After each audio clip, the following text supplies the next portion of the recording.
कुंज बिहारी जाबे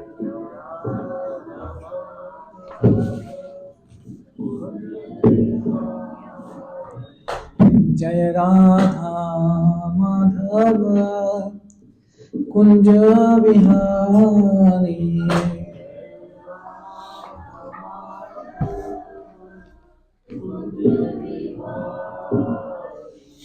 जय गोपी जन वल्लभ गिरिवरधारी। एक टाइम पे काम।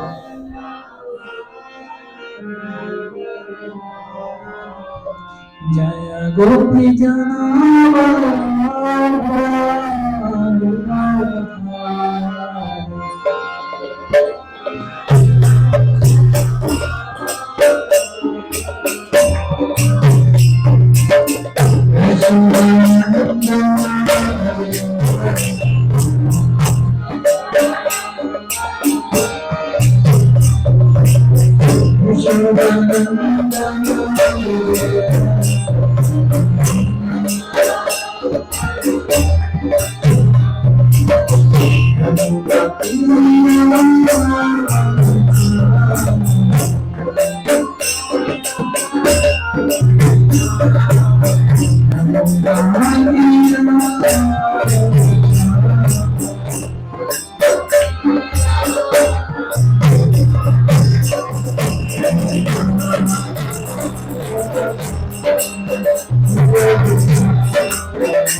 जय विष्णुपाद परमहंस प्रवर्तकाचार्य सूत्र श्रीमती स्वाइन ग्रेस अभय चरणारविंद भक्ति वेदांत स्वामी शिल प्रभुपाद की इस्कॉन फाउंडर आचार्य बीबीडी founder acharya saviour of the whole world जगत गुरु शिल प्रभुपाद की जय विष्णुपाद परमहंस प्रवर्तकाचार्य सूत्र श्रीमती स्वाइन ग्रेस भक्ति सिद्धांत सरस्वती ठाकुर प्रभुपाद की अनंत कोटि वैष्णव वृंद की नामाचार्य श्री हरदास ठाकुर की प्रेम से कहो श्री कृष्ण चैतन्य प्रभु नित्यानंद श्री अद्वैत गदाधर श्रीवासादि गौर भक्त वृंद की श्री श्री राधा कृष्ण गोपीनाथ श्याम कुंड राधा कुंड गिरी गोवर्धन गंगा माई यमुना माई की वृंद देवी तुलसी महारानी की भक्ति देवी की मथुरा वृंदावन धाम की नवदीप मायापुर धाम की पुरुषोत्तम क्षेत्र जगन्नाथपुरी धाम की ग्रंथराज श्रीमद् भागवतम की हरे कृष्ण महामंत्र की हरे नाम संकीर्तन यज्ञ की श्री श्री राधा राधिका रमण भगवान की श्री श्री कृष्ण बलराम की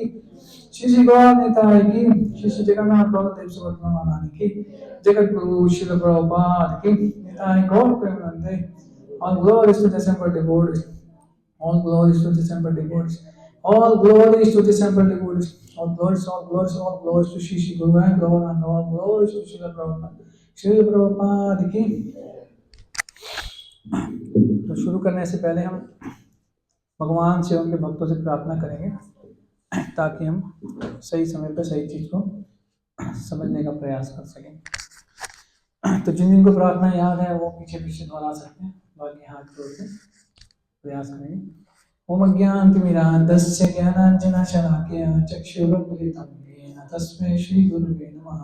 श्री चैतन्य मनोभीष्टं स्थापितं येन भूतले स्वयं रूपा कदा मह्यं ददाति स्वपदान्तिकं वन्देऽहं श्रीगुरुं श्रीयुतापदकमलं श्रीगुरुं वैष्णवांश्च श्रीरूपं सागरजातं सहगणरघुनाथान्वितं तं सजीवं साद्वैतं सावधूतं परिजनसहितं कृष्णचैतन्यदेवं श्रीराधाकृष्णपादां सहगणललिता श्रीविशाखान्वितांश्च हे कृष्ण करुणा सिंधु दीनबंधु जगतपते गोपेश गोपिका कांत श्री राधा कांत नमोस्तुते तप्त कांचन गौरांगी श्री राधे वृंदावनेश्वरी वृषभानुसुते देवी प्रणमामि हरे प्रिय वाञ्छाकल्पतरुभ्यश्च कृपा सिन्धुभ्यैव च पतितानां पावनेभ्यो वैष्णवेभ्यो नमो नमः जय श्री कृष्ण चैतन्य प्रभु नित्यानंद श्री अद्वैत गदाधर श्रीवासादि गौर भक्तवृंद हरे कृष्णा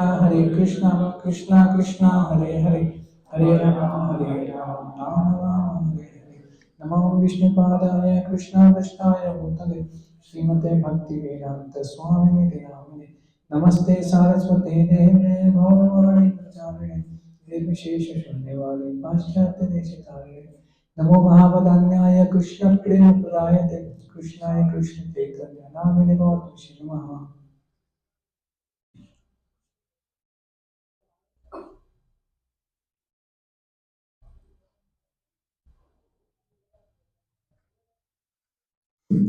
हरे कृष्णा।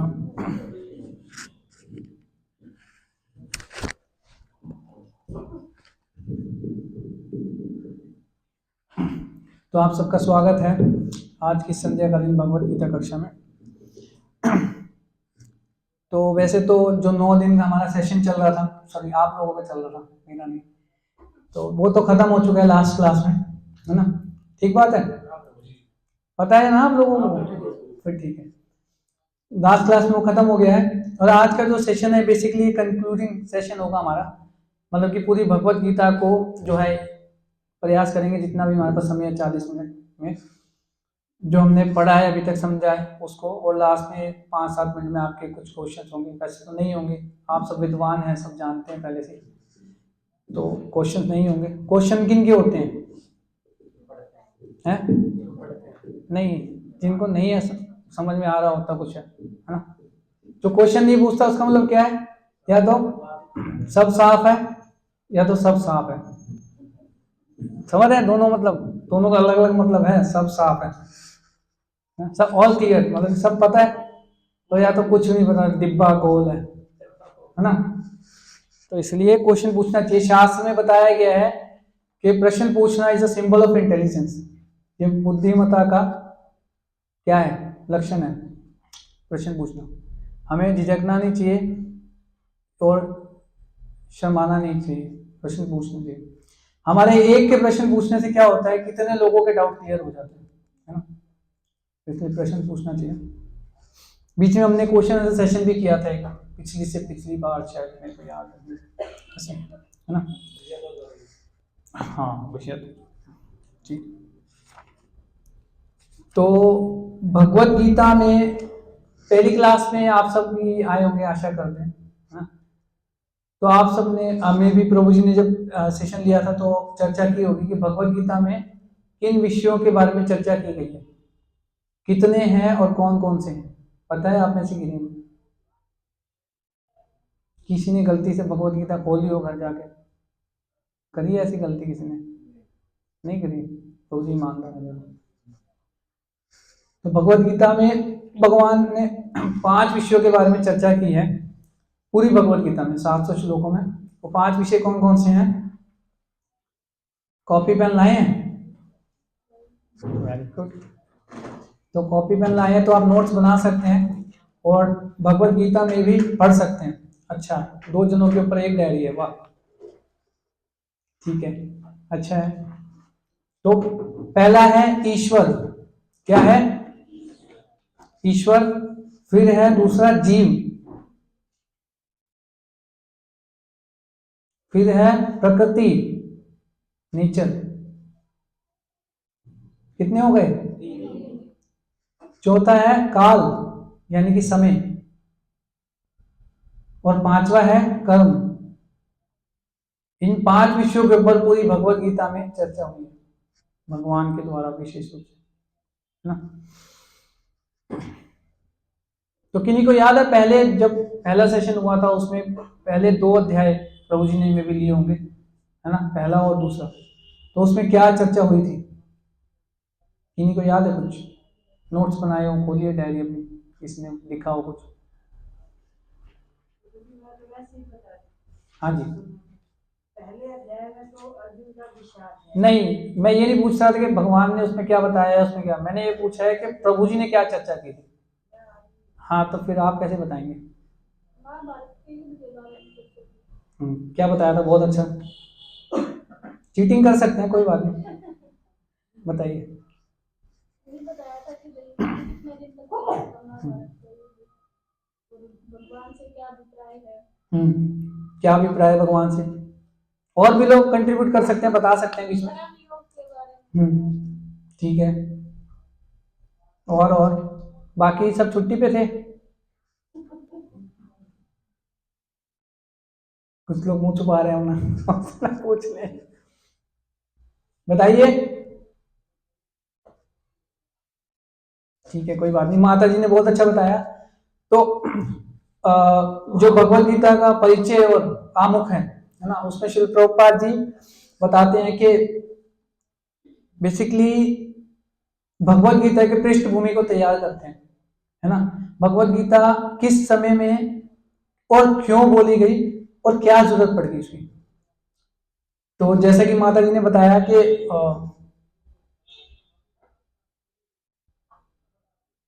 कौरव और पांडव के बीच में युद्ध होने जा रहा था, दोनों सेनाएं आमने सामने खड़ी थी आकर के।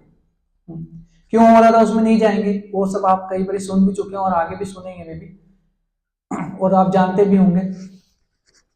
तो उस समय में अर्जुन भगवान कृष्ण से रिक्वेस्ट करते हैं, भगवान कृष्ण उस टाइम उसमें सारथी बनने होते हैं अर्जुन के, है ना। और भगवान कृष्ण ने प्रतिज्ञा क्या ली थी कि मैं पूरी युद्ध में, जोर से बोलिए, शस्त्र नहीं उठाऊंगा।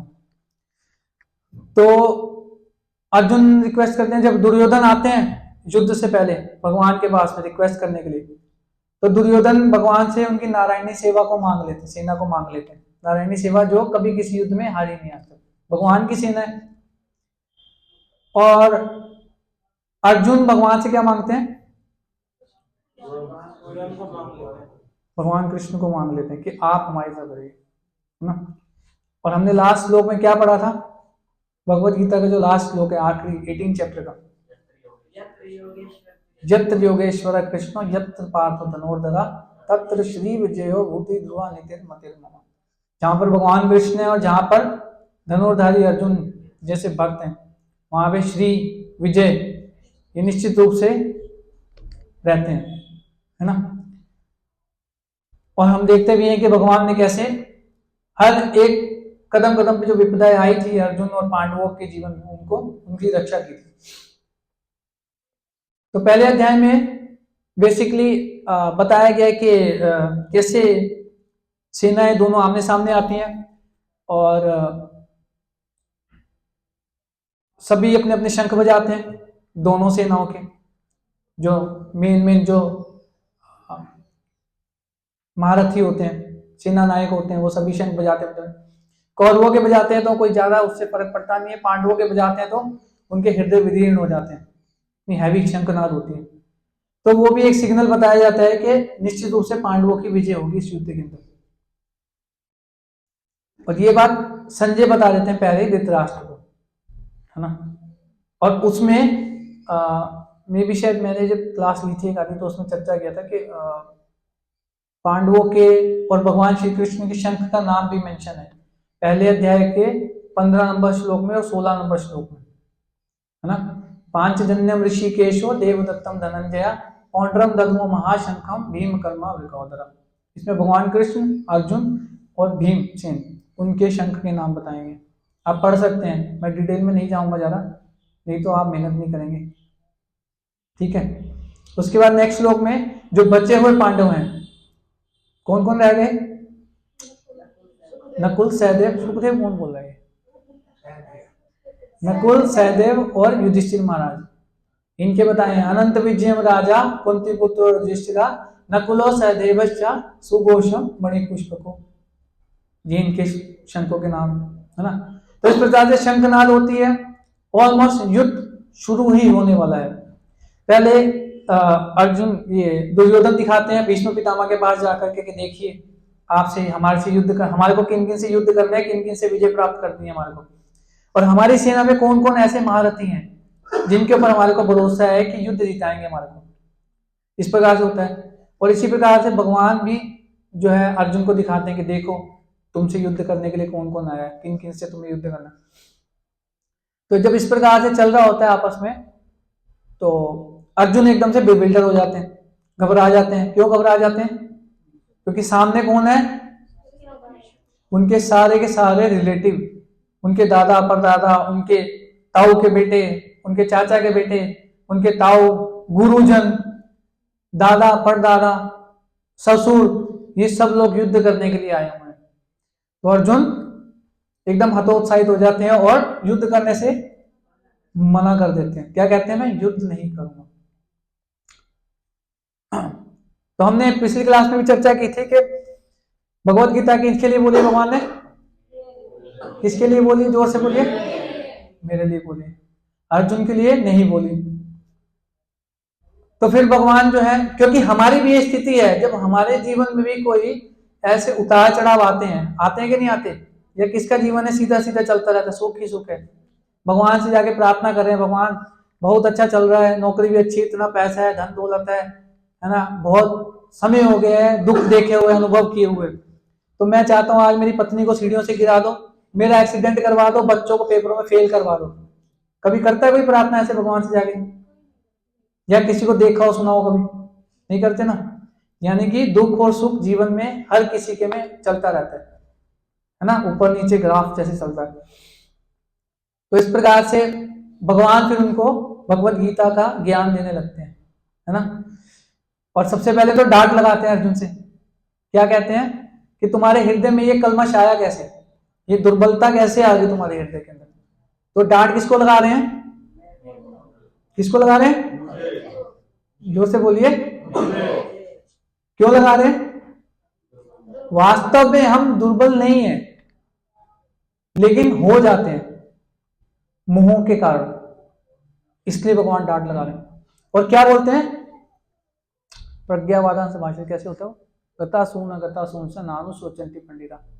कि अर्जुन क्या करते हैं? भगवान को ज्ञान देने लग जाते हैं, मतलब बताने लग जाते हैं कि मैंने तो शास्त्रों में ऐसे सुना है कि जो लोग अपने पुरखों को, जिनके पुरख में मर जाते हैं, पितृ लोग मर जाते हैं, जिनको पानी देने वाला कोई नहीं बचता है ना, उनके पुरखों का कई जन्मों तक, अनंत काल तक नरकों में वास होता है ना, और वर्ण संकर फैल जाता है।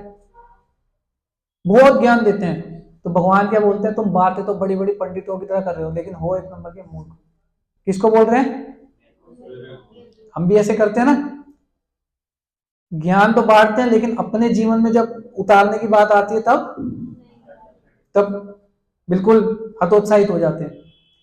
तो बेसिकली जो भगवत गीता है ना, बिल्कुल प्रैक्टिकल है, बिल्कुल प्रैक्टिकल मैनुअल है, यूजर मैनुअल। जैसे हमने बात किया था, हर एक इलेक्ट्रॉनिक गैजेट के साथ में एक यूजर मैनुअल आता है, कैसे चलाना है, ऐसे ही अपने जीवन को कैसे चलाना है, अपने सारे कर्तव्यों को कैसे निभाना है, वो सब भगवान ने इसमें बताया है श्रीमद् भगवत गीता में। फिर भगवान इस प्रकार से बताते हैं भगवत गीता के अंदर सेकंड चैप्टर में पूरा आत्मा और शरीर के बारे में ज्ञान देते हैं। तो सबसे पहले भगवान यही ज्ञान क्यों दे रहे हैं? यही बताते हैं कि हम शरीर नहीं, हम क्या है ना। क्योंकि ये जो मोह बेसिकली भगवान की ही लीला थी कि जो अर्जुन के हृदय में अर्जुन को विमोहित किया गया। नहीं तो अर्जुन मोहित होने वाला सवाल ही नहीं पैदा होता। भगवान के नित्य संगी है, भक्त है भगवान। अगर उनको मोहित नहीं करते भगवान, तो फिर भगवत गीता कैसे बोलते हैं? भगवत गीता किसके लिए बोली है? हम लोगों का उद्धार कैसे होता फिर? ठीक बात है ना। तो इसलिए भगवान ने ही अपनी योग शक्ति से अर्जुन को मोहित किया, विबिल्डर किया, ताकि भगवत गीता बोली जा सके। फिर भगवान आत्मा शरीर का पूरा ज्ञान देते हैं। वो तो बताते हैं कि जैसे जैसे हम बढ़ते हैं, दूसरे अध्याय का 13 नंबर श्लोक, देहिनोऽस्मिन् यथा देहे कौमारं यौवनेन छोटा बच्चा होता है, धीरे धीरे बढ़ता है, जवान होता है, फिर बूढ़ा होता है, फिर शरीर छोड़ के आत्मा जो है एक शरीर से दूसरे शरीर में चली जाती है। जो विद्वान लोग होते हैं वो ऐसे मोह को प्राप्त नहीं होते ऐसी स्थिति में। फिर आगे बताते हैं भगवान, न जायते न म्रियते वा कदाचित, कि आत्मा ना तो मरता है ना जन्म लेता है। न जायते न म्रियते वा कदाचित, नायम भूतवा ना भविता न भूया, अजह नित्य शाश्वतो अयम पुराणो, अजन्मा है, नित्य शाश्वत है और सबसे पुराना है। कौन? मैं। हम कौन है? हम आत्मा है ना, हम शरीर नहीं, हम आत्मा है। यही भगवान स्थापित कर रहे हैं इसी सिद्धांत को दूसरे अध्याय में। क्योंकि जब ये समझ में आ जाएगी बात तो फिर दुख तो होगा ही ना। दुख तो शरीर के माध्यम से हमें अनुभव होता है।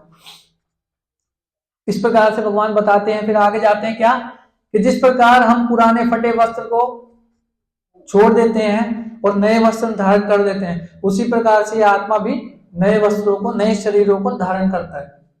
वासाम से जीर्णानि यथा विहाय नवानि गृह्णाति, दूसरे अध्याय का 22 नंबर श्लोक। फिर ऐसे क्रम आगे चलता रहता है डिटेल में, और भगवान बताते हैं कि और भी भगवान काफी डिटेल में, समय कम है, हम कोशिश करेंगे पूरी भगवत गीता को 18 चैप्टर तक कवर करने की। फिर भगवान आगे बता रहे हैं कि इसमें कि जब कोई इंद्रिय विषय के बारे में हम सोचने लगते हैं, कोई भी इतनी चीजें देखते हैं, मन में हमारी इच्छा जागृत हो जाती है कि उसको प्राप्त करने की, उसको पाने की इच्छा होती है हमारे मन में। कुछ नई चीज देखते हैं, पड़ोसी के यहाँ देख रहे हैं, कहीं देख रहे हैं कि हमारे पास भी होनी चाहिए। फिर वो प्राप्त होने में जब विघ्न आता है, जब विघ्न पड़ते हैं तो क्रोध आता है ना। क्रोध आता है तो बुद्धि काम करना बंद कर देती है, सोचने समझने की शक्ति, सही गलत हम नहीं परख कर पाते। और जब ऐसा ही होता है और फिर ऐसा कोई फैसला लेते हैं जिससे हमारा विनाश हो जाता है। होता है ऐसा नहीं होता? ये 2 श्लोकों में भगवान बता रहे हैं। ध्यायतो विषयाम पुंसा संगस्तेषु जायते, संगा संजायते कामा, कामात् क्रोधो विजायते, क्रोधात् भवति सम्मोहः, सम्मोहः स्मृति विभ्रमा, स्मृति विभ्रंशात् बुद्धिनाशो, बुद्धिनाशात् प्रणश्यति। ठीक बात है, प्रैक्टिकल है नहीं है ये बिल्कुल। आप हम सब भी अपने जीवन में अनुभव करते हैं और आप भी किया भी होगा आपने, है ना। फिर इसके बाद भगवान 3rd चैप्टर में कर्म योग के बारे में बताते हैं, जो भी माता जी ने बताया था कि कर्म योग के बारे में बताते हैं कि इस प्रकार से कर्म करना है कि हम बंधन में ना फंसे, है ना। फिर धीरे धीरे आगे चलते हैं, उसमें 3rd चैप्टर में भगवान बताते हैं कि कैसे कर्म करना है ना। 3 का आई थिंक 13 नंबर श्लोक, यज्ञ शिष्टासिनासंतो मुच्यन्ते सर्वकिल विषय भुंजते त्यघं पापा ये पश्चातात्म कारण। भगवान कह रहे हैं कि जो भी आप कर्म कर रहे हो वो शुरुआत कैसे होती है उसकी, पहले तो अपने खाने को सुधारो। खाना कैसे, कि जो भी आप खा रहे हो तो जो भगवान के भक्त होते हैं वो भगवान को भोग लगा के यज्ञ में अर्पित भोजन को ही स्वीकार करते हैं, और जो भोग लगा के नहीं खाता वो पाप ही पका है और पाप ही खा रहा है। इसलिए जो मेरे भक्त हैं वो सभी प्रकार के पापों से मुक्त हो जाते हैं। ये पश्चातात्म कारण है ना। यज्ञार्थ कर्मणोन्यत्र लोको अयं कर्म बंधना तदर्थम कर्म कौन्तेय मुक्त संगा समाचरा। इस प्रकार से भगवान कर्म योग के बारे में बताते हैं डिटेल में। फिर 4थे अध्याय में आते हैं भगवान, फिर कहते हैं कि इवं विवस्वत योगम प्रोक्तावान अहम अव्ययम्, कह रहे हैं कि ये जो दिव्य ज्ञान मैं जो आपको बता रहा हूं अर्जुन, ये दिव्य ज्ञान मैंने सृष्टि के आदि में ब्रह्मा जी को और सृष्टि की रचना के बाद सूर्य देवता विवस्वान को दिया था। अब यहाँ पे गौर फरमाने वाली बात यह है कि जितने भी देवी देवता है ना, जैसे हम सुनते हैं इंद्र, चंद्र, वरुण, ब्रह्मा, है ना, ये सब क्या है, ये पोस्ट है। पोस्ट मतलब पद, पोस्ट पोजीशन होती है ना। जैसे मुख्यमंत्री, मुख्यमंत्री पोस्ट का नाम है, व्यक्ति का नाम तो नहीं है। मुख्यमंत्री की कुर्सी पे कोई व्यक्ति बैठे, जैसे हरियाणा में कौन बैठे हैं, नायब सिंह सैनी, वो बैठे तो वो व्यक्ति का नाम हो गया।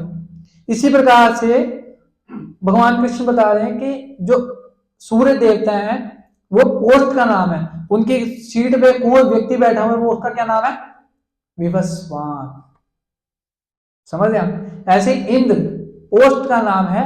इंद्र की कुर्सी में जो व्यक्ति बैठा है उसका नाम क्या है, पता है किसी को? पता है?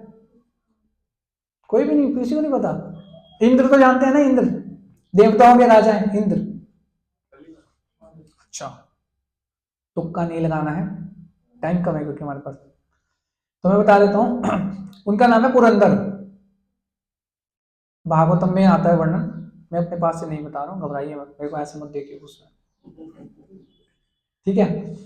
तो उसका उनका नाम है इंद्र। इंद्र पोस्ट का, समझ गए ना आप? तो कहने को ये सारे पोस्ट हैं, इनकी भी मृत्यु होती है जब इनका समय पूरा हो जाता है, ठीक है? फिर उसमें भगवान आगे चलते हैं, बताते हैं कि यदा यदा ही धर्मस्य, कि जब जब धर्म की हानि होती है या धर्म बढ़ने लगता है तो मैं हर युग में अवतरित होता हूँ।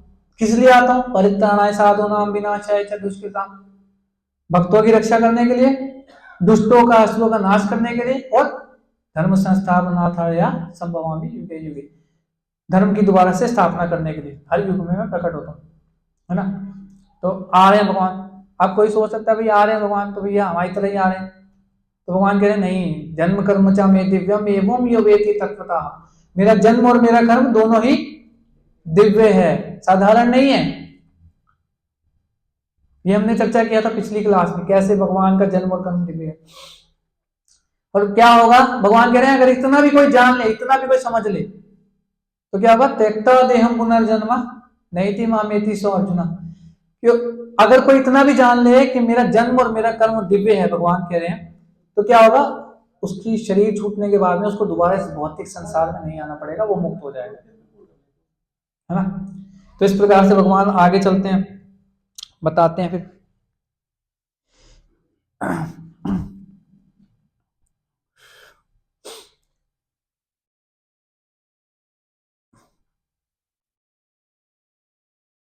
और भी इस अध्याय का क्या नाम है जानते हैं आप सभी?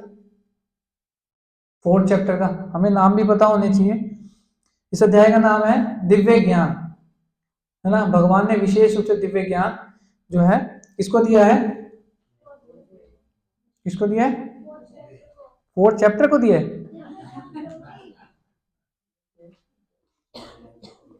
हमें दिया है ना? तो विशेष रूप से ये है। फिर 5वें अध्याय में फिर से जो है चैप्टर का नाम है कृष्ण भावनामृत कर्म योग, है ना? भगवान उसके अंदर फिर भी बताते हैं। तो मेन श्लोक हम चर्चा करते चल रहे हैं क्योंकि समय कम है और अध्याय और श्लोक बहुत सारे हैं। 5th चैप्टर में भी काफी मतलब कि मुख्य मुख्य श्लोक हैं, मतलब सारे ही इंपॉर्टेंट है बट हम सारे तो नहीं ले पाएंगे।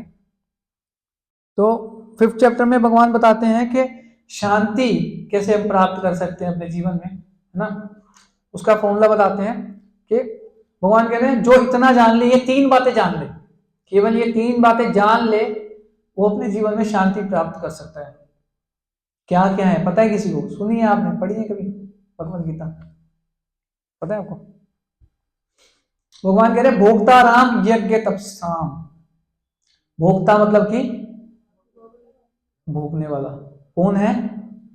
भगवान कह रहे मैं भोक्ता राम, किस चीज का?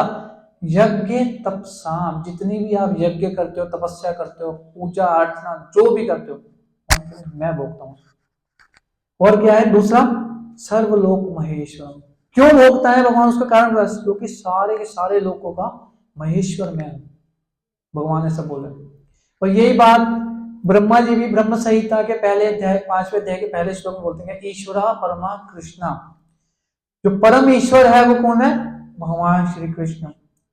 और ईश्वरा परमा कृष्णा सच्चिदानंद विग्रह, अनादिर आदिर गोविंदा, उनका कोई आदि नहीं है, वो सबके आदि हैं। और सर्व कारण कारणम, हर एक कारण के कारण है ना? भगवान ब्रह्मा जी इस प्रकार से स्तुति करते हैं भगवान की। भगवान कहते हैं भोक्ता राम यज्ञ तपसाम सर्वलोक महेश्वरम। तीसरा क्या है? सुहृदम सर्वभूतानां, सारे के सारे जीवों का सुहृद, वेल विशर, शुभ चिंतक, भला करने वाला और चाहने वाला। कौन कौन सी 3 बातें बोली भगवान ने? भोक्ता राम यज्ञ तपस्याम, सारी यज्ञ तपस्याओं का मैं भोगता हूं। दूसरा, सर्वलोक महेश्वरम, सारे लोकों का महेश्वर हूं। तीसरा, सुहृदम सर्वभूतानाम, सारे जीवों का शुभ चिंतक हूं।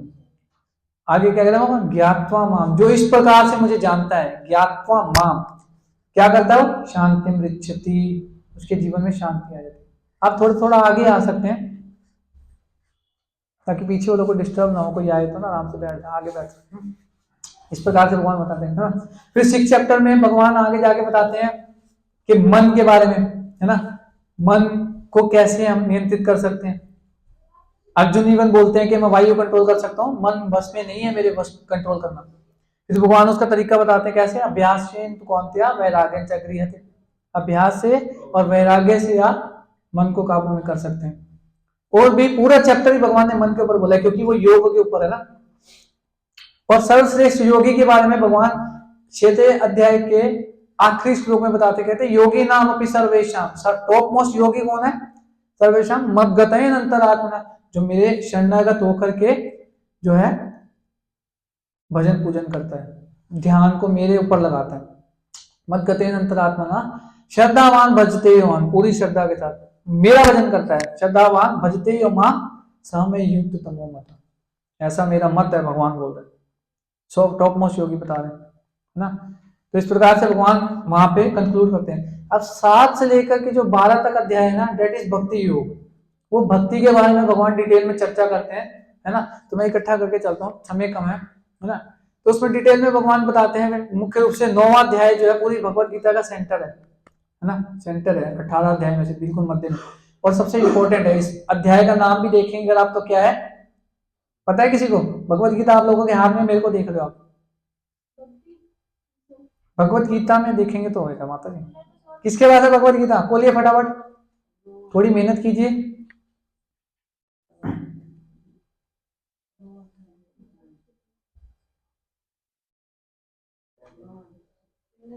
हे भगवान,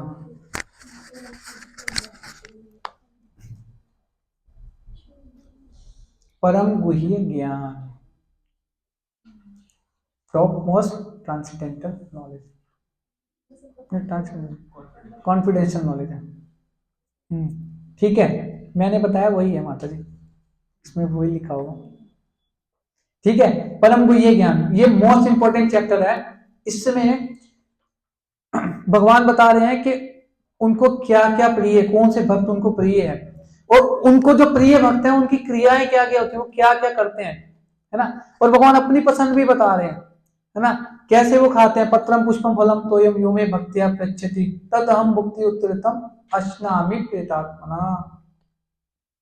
प्रेम पूर्वक भगवान कह रहे हैं, कोई तुलसी का एक पत्ता मेरे को ऑफर कर दे, अर्पित कर दे, एक फूल कोई तोड़ के मेरे को ऑफर कर दे, अर्पित कर दे, एक फल, और कुछ भी नहीं है ना, बिल्कुल गरीबी अवस्था में, गरीबी रेखा के नीचे आ रहे हो आप, तो कह रहे थोड़ा सा जल अर्पित कर दो। भगवान कह रहे मैं स्वयं प्रकट होकर वहां पर खाता हूँ, अश्नामी प्रेतात्मा, बहुत प्रसन्न हो जाता हूँ। लेकिन उसकी शर्त है, उसकी एक शर्त रखी है भगवान ने। इस श्लोक के अंदर एक शब्द भगवान ने 2 बार बोला है, अगर आप ध्यान से देखेंगे तो। उसके लिए भगवत गीता हमारे पास होनी चाहिए और खुली होनी चाहिए।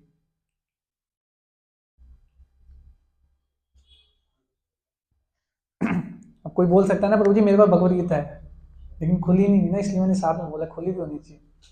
तो इसमें भगवान बोल रहे भक्ति, भक्ति शब्द, ये भक्ति के भाव से यदि कोई मेरे को अर्पित करता है तो भगवान कह रहे हैं मैं प्रकट होकर के खाता हूं स्वयं, अश्नामि प्रेतात्मा। ये इंपॉर्टेंट है ना। हम अर्पित तो कर रहे हैं भगवान, लेकिन किस भाव से कर रहे हैं, ये भक्ति जरूर होना चाहिए उसमें, है ना। और जहां पे भक्ति होती है ना तो वहां पे डिटेल्स होती है। भक्ति मतलब प्रेम, सरल सा मतलब, भक्ति का मतलब है प्रेम, है ना। भगवान एक अध्याय में बोल भी रहे, ये यथा माम प्रबदन्ते ताम तथे भजाम्यहम्, जिस प्रकार कोई मेरा भजन करता है ना, मेरी सेवा करता है, उसी अनुपात में, उसी रेशियो में मैं उसको भजता हूँ, उसका ध्यान करता हूँ, अपने भक्त का ध्यान करता हूँ। भगवान बोल रहे हैं गीता के अंदर, है ना।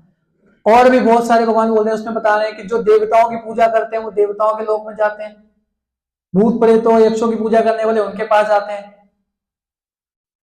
देवी जानती देवता देवान पितरों की पूजा करने वाले पितृलोक में जाते हैं। और अब ज्ञान मध्याजी में जानती है अपनी माँ, जो मेरी पूजा करता है वो मेरे पास आता है ना। तो बहुत सारी इंपॉर्टेंट चीजें भगवान इस अध्याय में बता रहे हैं, दैट इज मोस्ट इंपॉर्टेंट। पूरी भगवत गीता का एक एक श्लोक इंपॉर्टेंट है, but 9 chapter is the top most important. ये हमें जरूर पढ़ना चाहिए, है ना। हमारे सारे काम की बात बता रहे हैं। फिर 10 चैप्टर में भगवान का अपनी विभूति के बारे में बताते हैं, अपने ऐश्वर्य के बारे में बताते हैं कि कैसे भगवान इस पूरे संसार में हर जगह पे व्याप्त है। कहते हैं ना कण कण में भगवान है, सुना होगा हमने कई बार। तो कैसे भगवान व्याप्त है, हर जगह पे उपस्थित है अपनी शक्तियों के माध्यम से।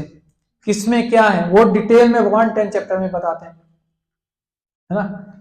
अब ये सब जब सुन लेते हैं अर्जुन, तो अर्जुन कहते हैं कि मैं देखना चाहता हूं, मैं देखना चाहता हूं कि आप कैसे इस पूरे जगत को धारण किए हुए हैं। भगवान क्या भी नहीं, ये एकदम धार्यते जगत, कि मैंने अपने एक अंश मात्र से जगत को धारण किया हुआ है, तुम बाकी बातें छोड़ दो, मैंने एक अंश मात्र से अपने इस जगत को धारण किया हुआ। तो अर्जुन कहते हैं देखना चाहता हूं। अब इधर और भी कारण है, आचार्यगण बताते हैं कि क्यों भगवान से रिक्वेस्ट करी अर्जुन ने विराट रूप देखने के लिए।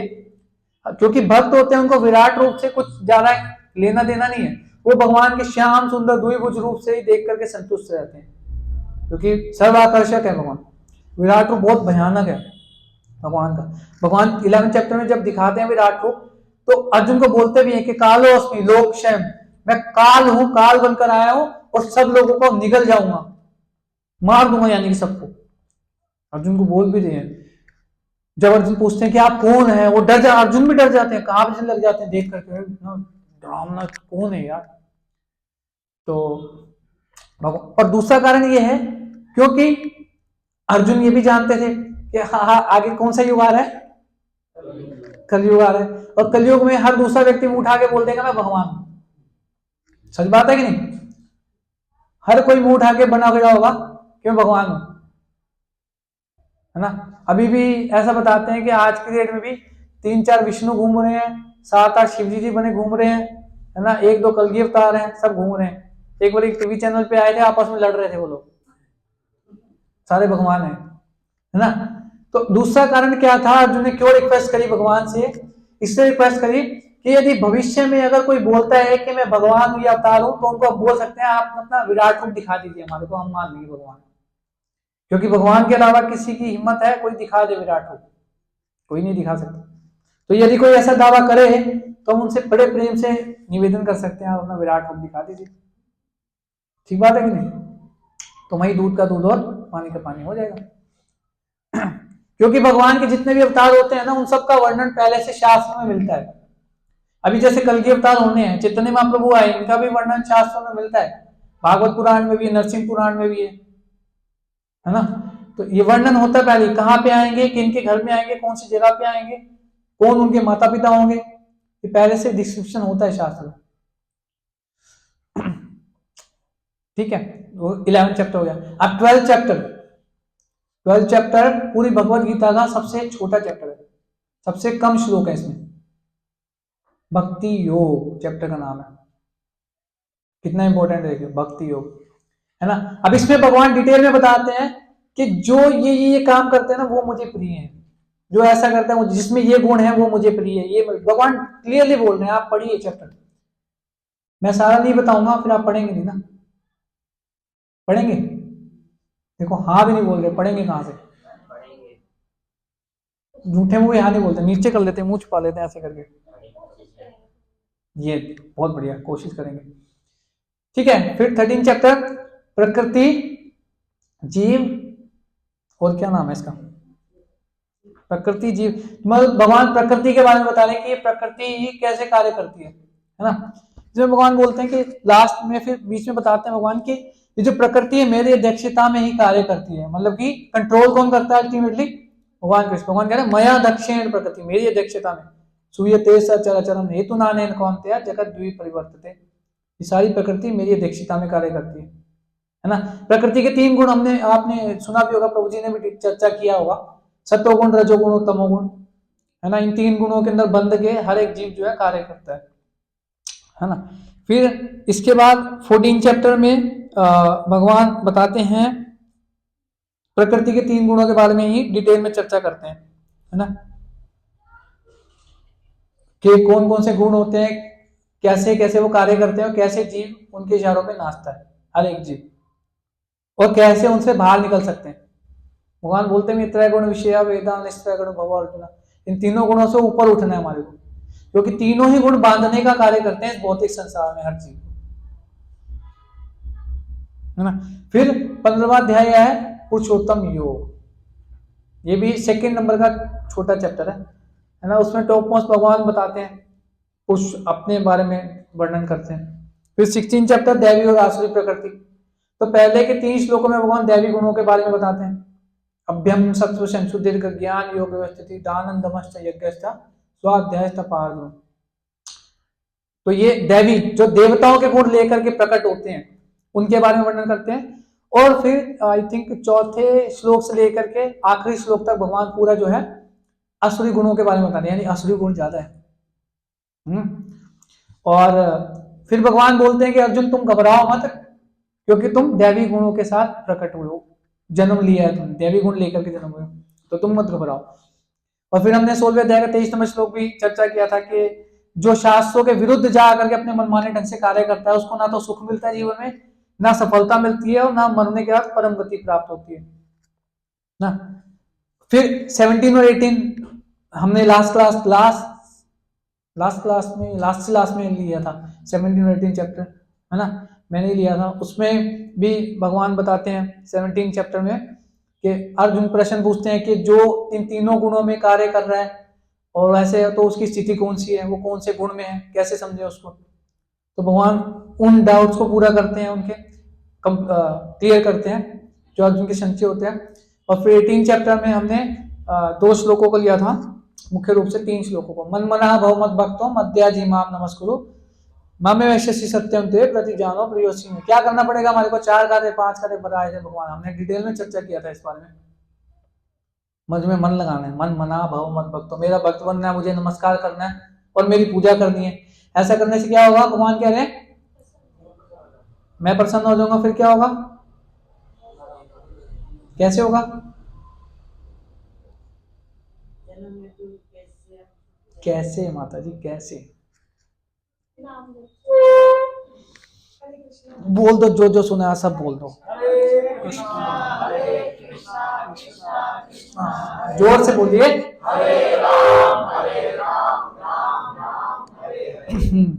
तो भगवान कह रहे हैं ऐसा करने से, जब ऐसे निरंतर हम भगवान के नाम का जप करते रहेंगे, भगवान को प्रणाम करते रहेंगे, पूजा करते रहेंगे, उनकी सेवा में लगे रहेंगे, तो भगवान कह रहे हैं अंत में तुम मेरे पास आओगे, इसमें कोई संशय नहीं है।